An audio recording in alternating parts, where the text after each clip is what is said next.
Bonjour à tous et bienvenue dans Smart Patrimoine. Smart Patrimoine, l'émission qui vous accompagne dans la gestion de vos finances personnelles, mais l'émission qui décrypte également avec vous les enjeux et les actualités du secteur de la gestion de patrimoine. Une émission que vous pouvez retrouver tous les jours sur Bismart for Change, sur les réseaux sociaux de Bismart for Change. Et bien sûr, vous pouvez nous écouter en podcast sur toutes les plateformes de podcast. Au sommaire de cette édition, nous commencerons tout d'abord avec Investir Responsable, le rendez-vous dédié à l'investissement durable ou responsable de Smart Patrimoine. Et en l'occurrence, nous nous demanderons ensemble comment investir durable sur toute la chaîne, c'est-à-dire aller au-delà du simple produit financier affichant effectivement une certaine durabilité, mais se demander comment mettre en place une stratégie d'investissement durable sur toute la chaîne d'investissement. Pour cela, nous aurons le plaisir de recevoir dans un instant Kim Nguyen, le président de Kermit.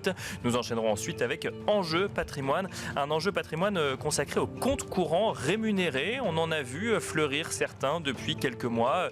Est-ce un argument commercial? Est-ce une réelle opportunité pour les épargnants? Nous en parlerons dans un instant avec Michel Guillot, le président de France Conso Banque. Et puis enfin, dans la dernière partie de l'émission, dans l'œil de l'expert, nous retrouverons Géraldine Métifeux, associée gérante conseil en gestion de patrimoine chez Alter Egal, qui reviendra sur les évolutions à venir peut-être sur la prochaine loi de finances et notamment les éventuelles augmentations d'impôts. Nous en parlerons donc dans la troisième partie de l'émission. On se retrouve tout de suite sur le plateau de Smart Patrimoine.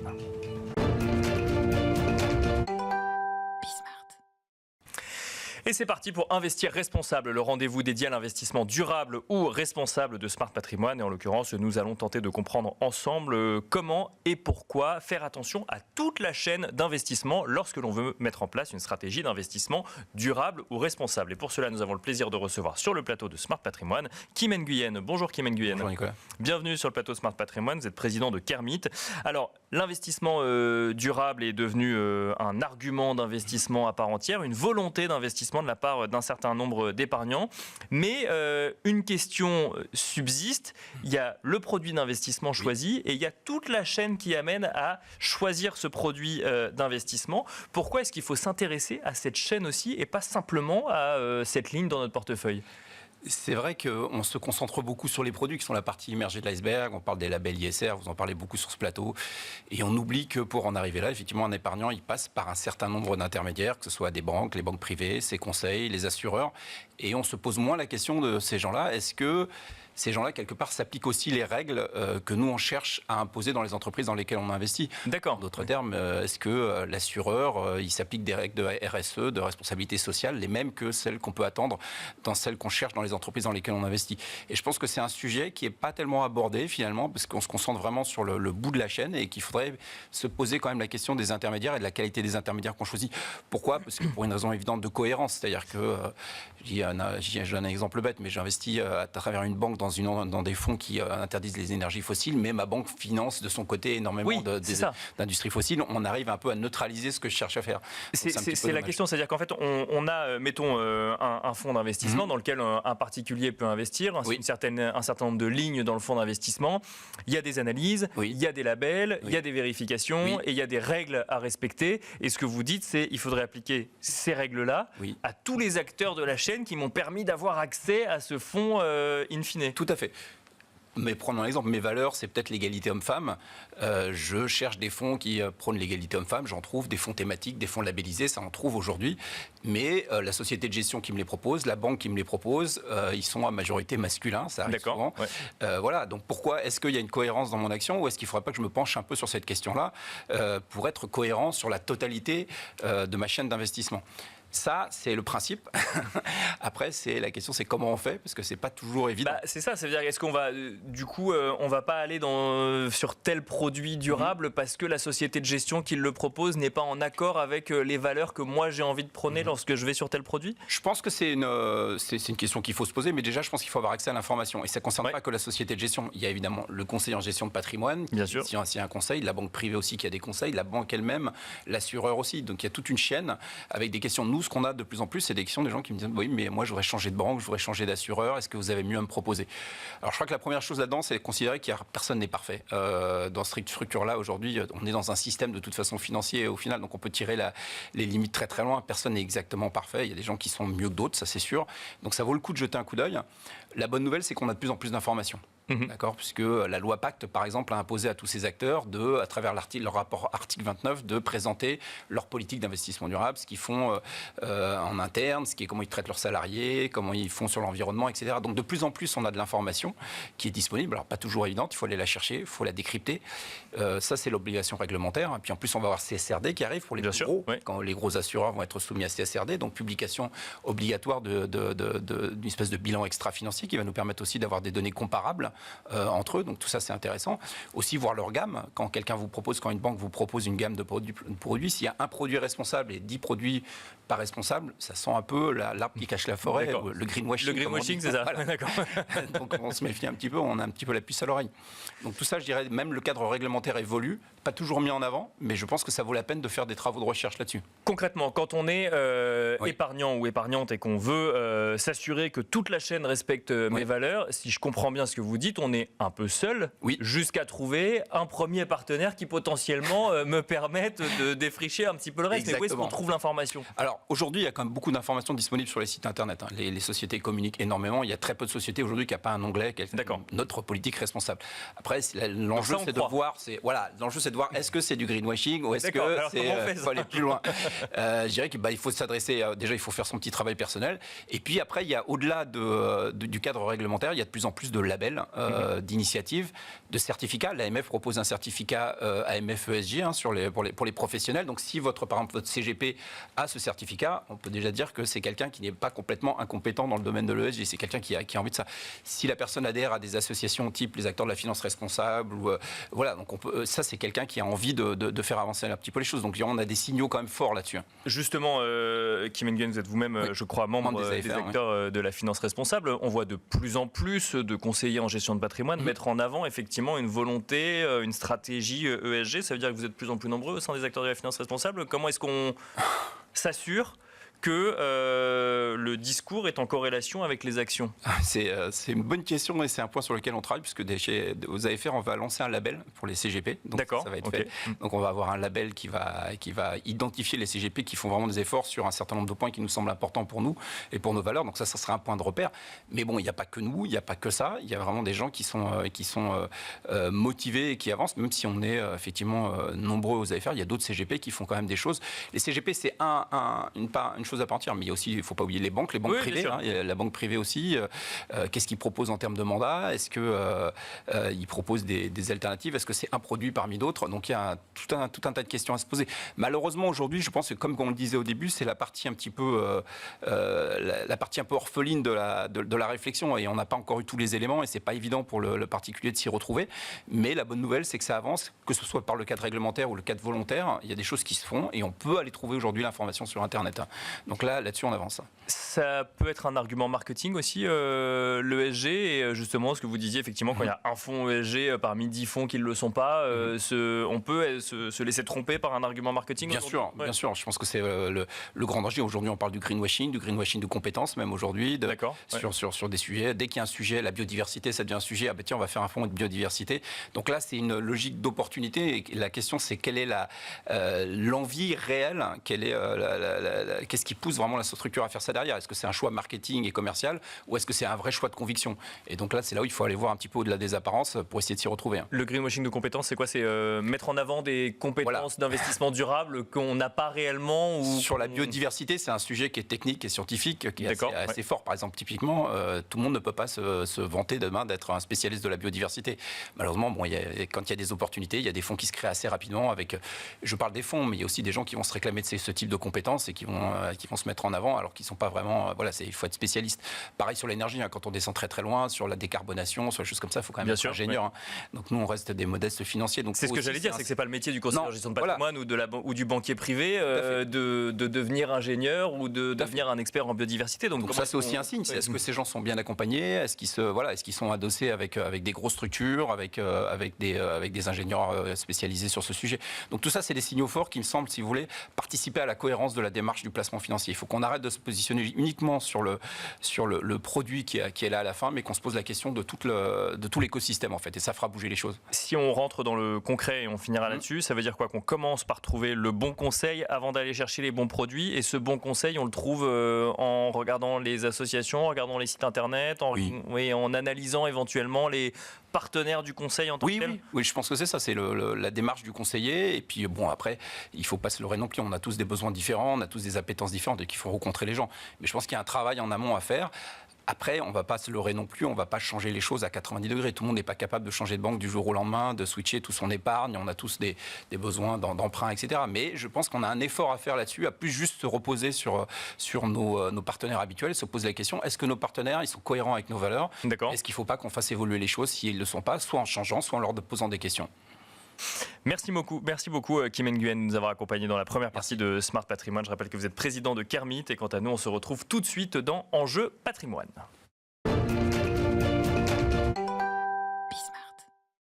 Et nous enchaînons à présent avec Enjeu Patrimoine, un enjeu patrimoine consacré aux comptes courants rémunérés. On a vu fleurir ces derniers mois, notamment sur des solutions digitales, des propositions de comptes courants rémunérés, avec parfois des rémunérations, donc des dépôts assez attractives. S'agit-il de stratégie marketing ou faut-il y voir une réelle opportunité pour les épargnants?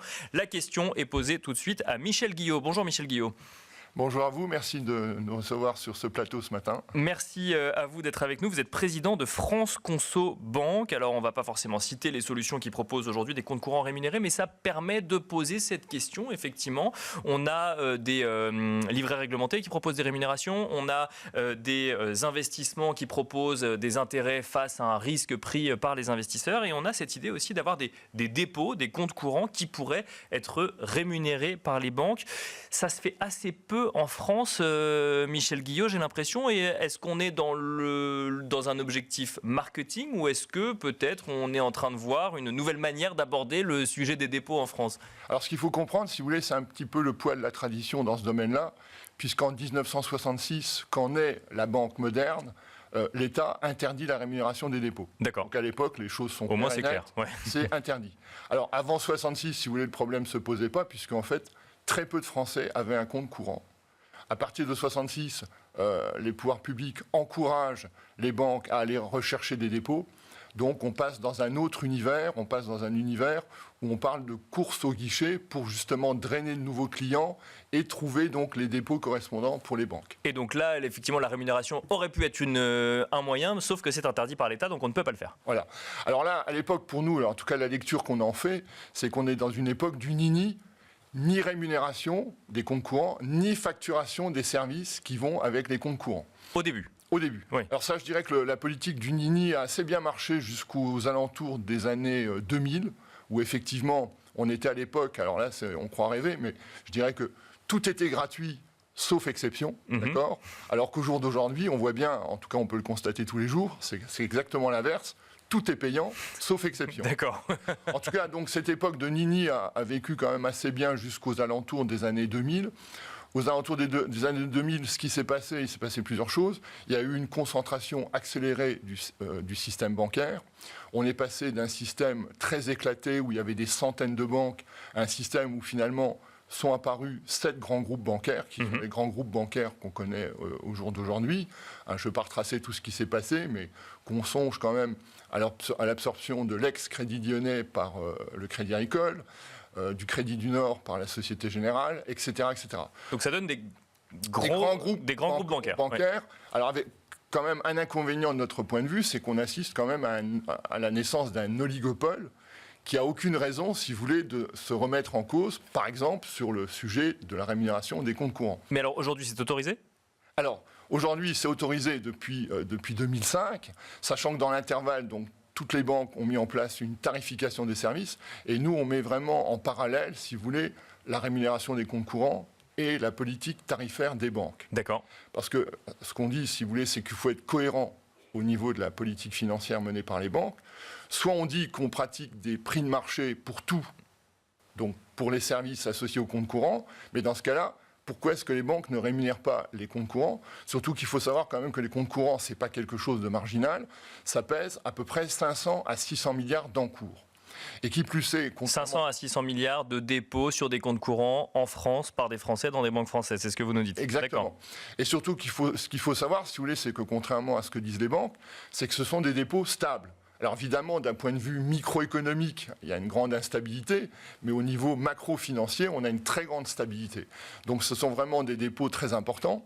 Ce qu'il faut savoir aussi, c'est donc que les banques ont cette ressource gratuite et que c'est totalement anormal dans un monde libéral où on fait payer tous les services.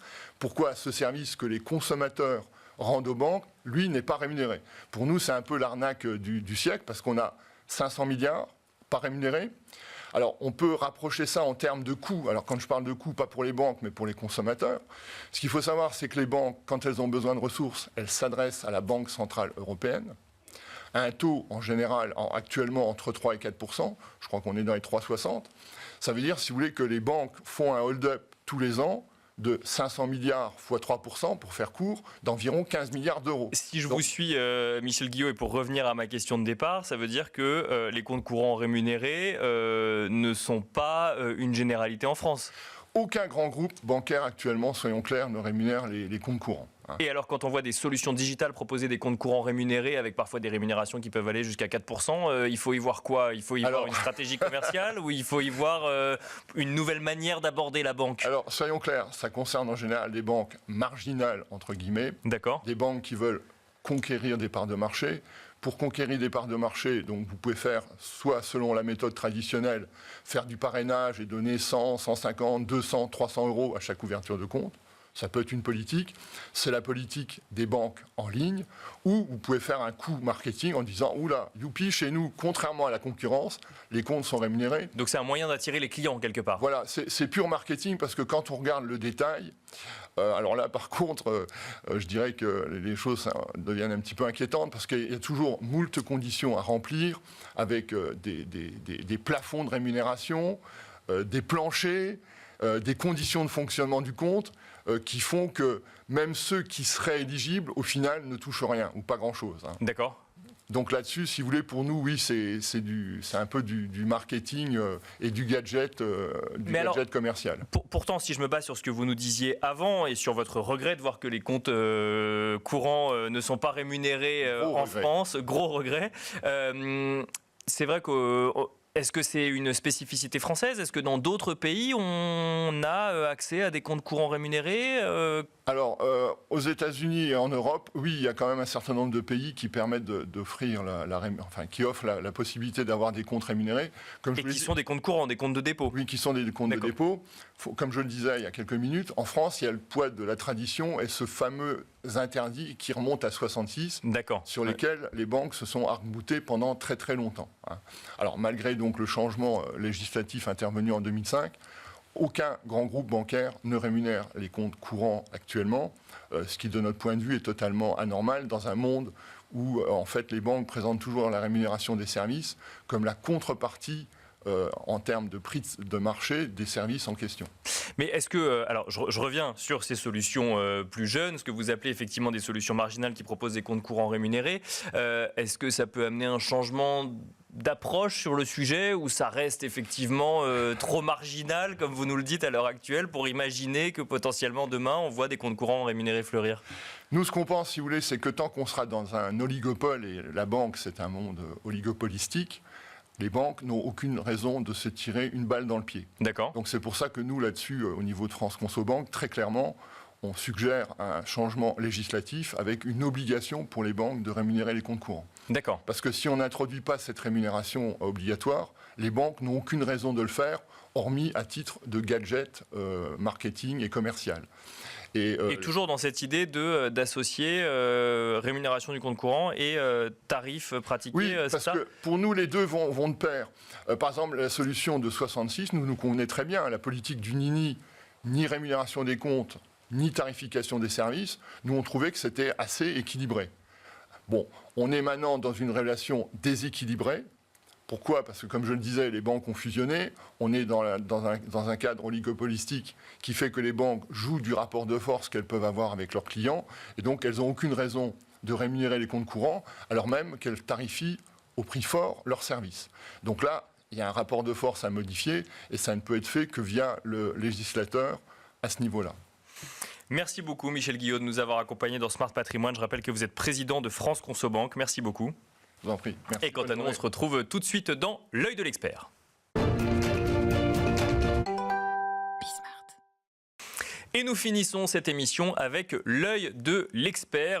Nous allons revenir sur le sujet d'une éventuelle évolution de la fiscalité avec notamment la prochaine loi de finances actuellement en discussion. Et pour cela, nous avons le plaisir de recevoir sur le plateau de Smart Patrimoine Géraldine Métifeux. Bonjour Géraldine Métifeux. Bonjour Nicolas. Bienvenue sur le plateau de Smart Patrimoine. Vous êtes associée gérante conseil en gestion de patrimoine au sein du cabinet Alter Egal. Et alors, la question que tout le monde se pose, c'est: que va-t-il advenir de notre fiscalité pour cette fin d'année 2024 et surtout en 2025, avec d'abord un contexte politique post-législative avec un nouveau gouvernement, un contexte qui amène un certain nombre de questions.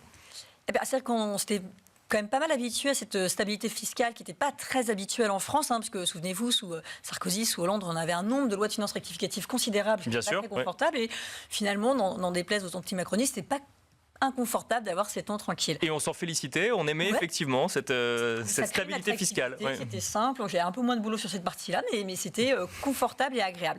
Cette année, nouveau gouvernement, vous l'avez dit, déficit français abyssal, et comme toujours en France, on est quand même vachement plus doué pour chercher des impôts que des économies.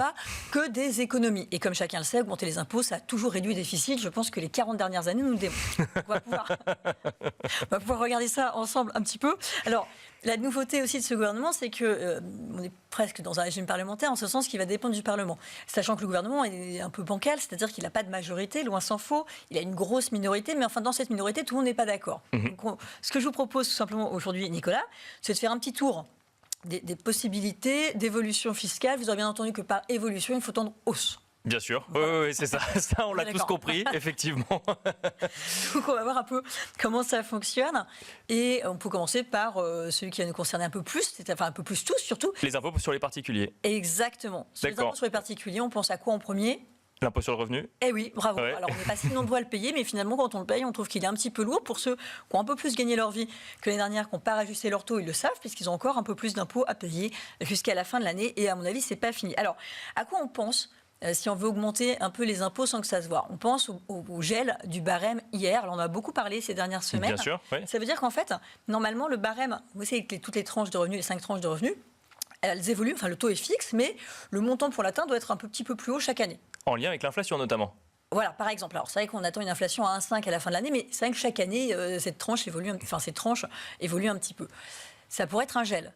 D'accord. Donc une augmentation déguisée de l'impôt, puisque on sait bien qu'on couine chaque année pour avoir une augmentation d'impôt. Donc le but, c'est gagner plus. Si on paye plus, ça marche moins bien. Parce qu'on pourrait passer dans la tranche au-dessus, et effectivement... Alors on passerait dans la... Alors, techniquement, si vous êtes en limite, vous passeriez dans la tranche au-dessus, vous auriez un peu plus de revenus sur la tranche marginale que l'année précédente à revenus, des revenus qui ont un peu augmenté. Quoi. Donc ça veut dire que même si on ne crée pas d'impôt sur le revenu en plus, le simple gel effectivement du barème pourrait amener une augmentation d'impôt de manière automatique. Exactement.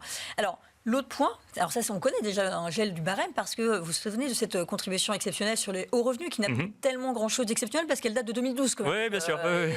C'est un peu comme la vignette, on l'a gardé un petit peu de temps. D'ailleurs, on ne dit plus jamais exceptionnel, on dit hauts revenus. Oui, c'est ça, on a enlevé l'exceptionnel. C'est pérenne au bout de 14 ans, 12 ans. La réalité, c'est que ces tranches-là, elles n'ont jamais été revues. C'est 3 et 4%. Alors c'est vrai que c'est sur les très hauts revenus, donc on ne se sent pas forcément concerné, mais enfin, dès lors qu'on est célibataire et qu'on gagne moins de 250 000 €, on se sent très très vite concerné. Et ça n'a jamais été revu. Il se murmure, que j'ai entendu ce matin, qu'on pourrait aussi augmenter cette taxe sur les hauts revenus. Alors, d'accord. Je pense que politiquement, ça passerait, parce qu'il y a peu de personnes que ça concernerait. Après, sur le signal envoyé, c'est pas top. Alors, si c'est une taxe pour une fois, etc., magnifique, mais enfin, j'y crois pas beaucoup, parce qu'on n'est pas très bon dans le transitoire en France, on est bien sur ce qui dure un peu longtemps. Mais on murmure notamment de la multiplier par 3. Donc la taxe à 3, elle deviandrait à 9, et c'est plus exactement la même. Bien sûr. Se poserait la question de la constitutionnalité, parce qu'il y a quand même le Conseil constitutionnel, pour Hollande d'ailleurs, s'était prononcé en disant qu'il y avait un peu un plafond à ne pas limiter. Après, c'est confiscatoire. Mais enfin, c'est ce genre de mesure. Donc c'est vrai que quand on gagne très très bien sa vie, on peut commencer à s'inquiéter du projet de loi de finances qui sera présenté dans une dizaine de jours. Est-ce qu'on va voir, en termes d'impôt sur le revenu, toujours la création de nouvelles tranches, comme ça a pu être le programme d'un certain nombre et notamment d'une formation politique qui n'est pas au pouvoir. Oui, qui aurait pu, mais qui n'est pas. Alors c'est possible. Finalement, on pourrait éventuellement ne pas augmenter la CEHR et créer des tranches au milieu. Ça, ce serait possible, toujours dans la limite du confiscatoire décidé par le Conseil constitutionnel, mais ce serait une option, ce serait un peu plus progressif. Après, reste à voir l'effet sur les finances publiques. Est-ce qu'il y a d'autres évolutions fiscales qui pourraient concerner le particulier ? Est-ce qu'on pourrait imaginer une TVA qui augmente, par exemple ? On pourrait, mais je pense pas. C'est pas à l'ordre du jour. Michel Barnier, il a indiqué justice fiscale, donc la TVA, ça frappe tout le monde. Je ne pense pas que ce soit à l'ordre du jour. Je pense que ce serait un très très mauvais message à envoyer, notamment à ceux qui ont voté à l'aile gauche du Parlement. De la même façon que les prélèvements sociaux, la CSG. Ce serait sans doute pas un très très bon message de justice sociale justice fiscale, envoyé à l'endroit des concitoyens. Alors, une question qui va peut-être intéresser notamment tous ceux qui nous regardent et qui réalisent des investissements. Est-ce que la flat tax pourrait être remise en cause, selon vous ? Oui. D'abord, souvenez-vous... C'est presque une certitude, j'ai l'impression. Alors, c'est une certitude, mais il se trouve que dans le gouvernement, il va falloir qu'il s'allie avec minimum LR et tout le bloc central. Et dans le bloc central, avant la dissolution, il y avait déjà eu une discussion autour de l'augmentation de la flat tax. Je crois que ça a été avancé par le MoDem. Et un certain nombre d'organismes publics, y compris à Bercy, avait considéré que ça ne tuerait pas l'attractivité de la France de passer cette flat tax, donc on appelle PFU, flat tax, parce qu'on n'avait pas trouvé le mot français pendant quelques mois. Bien sûr, oui. Sur le prélèvement forfaitaire unique, qui est composé de deux parties. La partie taxe en elle-même, qui n'est pas très importante, entre guillemets, 12,8%, mais les prélèvements sociaux à 17,8%. Donc ce 12,8%, il pourrait potentiellement passer 13, 14, 15, je ne sais pas trop, mais en tout cas ça se murmure et ce serait possible, et je crois que ce serait peut-être la mesure qui serait la plus facile à entendre par tout le monde, y compris par les investisseurs étrangers qui, je vous rappelle, eux ne payent pas les prélèvements sociaux. Donc ça resterait cool quand même pour eux. Et effectivement, est-ce que sur les particuliers ou même pour les sociétés, il y a des potentielles augmentations d'impôts qui semblent plus proches d'aboutir que d'autres ? Alors là, pour le coup, je n'ai pas bien toutes les informations, mais enfin, oui. Sinon je les aurais données. En tout cas, ce qui est sûr, c'est que sur les particuliers, et éventuellement peut-être sur les entreprises, si ça devait changer, si l'IFI devait changer, qu'on devait avoir un ISF plus large, etc., c'est en discussion, mais là c'est pareil, je ne suis pas sûre que ça plaise beaucoup au boulanger du coin si la valeur de son fonds de commerce rentrait dans un impôt avec une taxe sur le capital. Bien sûr, ouais. Je ne suis pas certaine que ce soit ça qui fasse la différence. Donc à voir si par ailleurs l'augmentation de la CEHR, par exemple, viendrait compenser l'augmentation voulue sur l'ISF, ça suffirait peut-être à contenter certains. On pourrait penser, est-ce que l'assurance vie est menacée ? Je ne pense pas, parce qu'elle a déjà été un petit peu bouleversée par l'arrivée de la flat tax. Ces tranches ont été revues, elles sont moins avantageuses qu'en 2017. Et c'est le placement préféré des Français. Je ne suis pas certaine que ça donnerait le bon signal. Il y a la fiscalité de la location meublée, qui, elle, en revanche, et ça fait très longtemps qu'on en parle, le Conseil d'État a déjà validé la fin de régimes avantageux dès 2024. Donc là-dessus, il n'y aura pas trop de doute. Est-ce que ça ira jusqu'à l'alignement de la fiscalité vers la location nue ? Je ne sais pas. Mais en tout cas, il y a des pistes qui sont à étudier à cet égard. Vous me parliez société ? Oui, très rapidement. Ouais. Très rapidement, oui, on pourrait augmenter l'impôt sur les sociétés, peut-être, alors soit sur les super profits façon sur les énergéticiens, soit peut-être sur les très grosses entreprises qui auraient une taxe particulière sur des années de contribution pour la France. Ce serait envisageable aussi, bien sûr. Et très rapidement, toujours, Géraldine Métifeux, qu'est-ce qu'on anticipe pour sa déclaration de revenus 2025, qui sera sur la base des revenus 2024. Alors, en imaginant qu'il n'y ait pas de petite rétroactivité, en tout cas, en imaginant que ce ne soit pas d'application sur les revenus 2024, mais pour l'année 2025, on a tout intérêt à se verser des dividendes cette année plutôt qu'en 2025, le cas échéant. Je pense que là-dessus, si la flat tax augmente, on est tous d'accord. Si c'est un gel du barème hier, c'est déjà trop tard. Donc, je pense qu'à part les dividendes, il n'y a pas grand-chose qu'on puisse anticiper, malheureusement, mais suite au prochain épisode. Merci beaucoup, Géraldine Métifeux, associée gérante et conseillère en gestion de patrimoine chez Alter Egal. Merci beaucoup, et quant à nous, on se retrouve très vite sur Bismart.